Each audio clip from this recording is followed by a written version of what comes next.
जय श्री कृष्णा एवरीवन। अपन पढ़ रहे थे वर्ण विचार। वर्ण विचार में आज अपन पढ़ेंगे व्यंजन।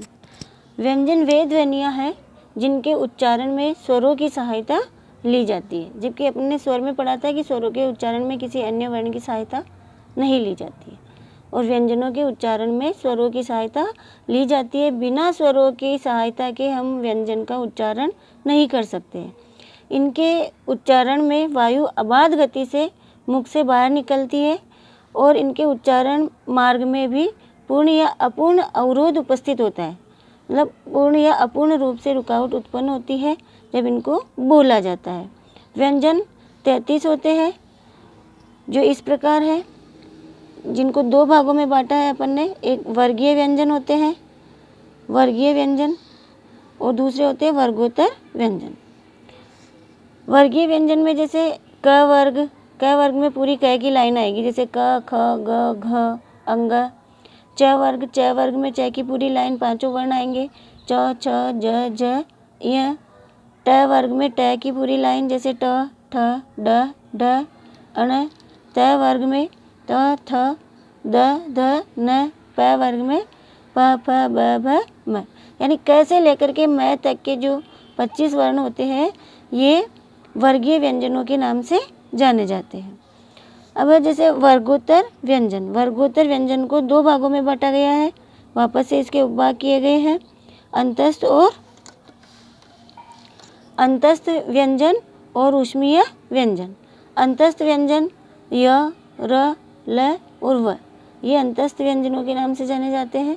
ऊष्मीय व्यंजन श श स और ह, ये है ऊष्मीय व्यंजन। तीनों स और ह ऊष्मीय व्यंजन में आता है, और य र ल व ये चारों व्यंजन जो है ये अंतस्थ व्यंजन में आते हैं।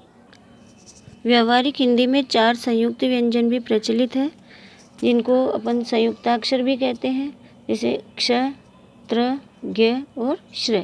ये 4 जो है संयुक्त व्यंजन है। क्ष जो होता है क प्लस श प्लस अ, यानी 2 व्यंजन और 1 स्वर के मिलने से ये बनता है। क श और अ तीनों के मिलने पर क्ष बनता है। त प्लस र प्लस अ, इन 3 के मिलने से त्र बनता है, जबकि ज प्लस य प्लस अ के मिलने से ज बनता है, ये ज।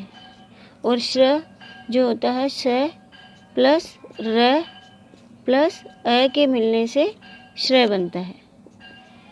ये 2 व्यंजन और 1 स्वरों के योग से बनते हैं, इसलिए इनको संयुक्ताक्षर या संयुक्त व्यंजन भी कहते हैं। नवीन प्रचलित आगत ध्वनियाँ ऐसी ध्वनियाँ जो कि दूसरी भाषाओं से हिंदी के अंदर आई है, जैसे क ख ग ज फ। इनके नीचे बिंदी लगी हुई है जिसको कि नुक्ता कहा जाता है, इनके नीचे नुक्ता लगा हुआ है। ये उर्दू फारसी से ये ध्वनियाँ जो है अपने हिंदी में आई है। इनके अलावा एक अंग्रेजी से जो ध्वनि ओ होती है, ओ, ये ध्वनि ये न तो पूरा ओ है और न आ है। इनके ओ और आ के बीच की जो ध्वनि होती है ओ, ये अंग्रेजी की ध्वनि है। इन 6 ध्वनियों को मिला करके, इन आगत वर्णों को मिलाने के बाद में, आगत व्यंजनों को मिलाने के बाद में, और इन संयुक्ताक्षरों को 4 संयुक्ताक्षरों को मिलाने के बाद अपने हिंदी में 54 वर्ण हो जाते हैं। अब देखो व्यंजनों का वर्गीकरण। व्यंजनों का वर्गीकरण 2 आधार पर किया जाता है, प्रयत्न के आधार पर व्यंजनों का वर्गीकरण और उच्चारण स्थल के आधार पर व्यंजनों का वर्गीकरण। प्रयत्न के आधार पर व्यंजनों को 3 रूपों में बांटा गया है। एक है स्वर तंत्री में नाद के आधार पर व्यंजनों का वर्गीकरण। स्वर तंत्री में नाद के आधार पर व्यंजनों को 2 भागों में बांटा गया है, घोष व्यंजन और अघोष व्यंजन। घोष व्यंजन 31 होते हैं, जबकि अघोष व्यंजन जो होते हैं वो 13 होते हैं। जिन व्यंजनों के उच्चारण में स्वर तंत्रियों में कंपन होता है उन्हें घोष व्यंजन या सघोष व्यंजन कहा जाता है। सघोष या घोष व्यंजन 31 व्यंजन होते हैं ये। इनमें 5 वर्गीय व्यंजनों का तीसरा, चौथा और 5वां वर्ण होता है, जैसे क ख ग घ की लाइन में से ग घ और अंग। ये जो लास्ट के तीनों वर्ण हैं तीसरा, चौथा और पांचवा व्यंजन इसमें आता है। चारों अंतस्थ व्यंजन जो है य, र, ल, व, ये चारों आएंगे। और वो एक ऊष्मीय व्यंजन है इसमें आता है। और सभी स्वर मतलब 11 जो स्वर है अपने, वो 11 के 11 स्वर इसमें आएंगे। एक ये हो गया है, और तीसरा, चौथा, पांचवा वर्ण ये हो गए। इस तरह से कुल मिलाकर 31 व्यंजन जो है ये आते हैं सघोष या घोष व्यंजन में।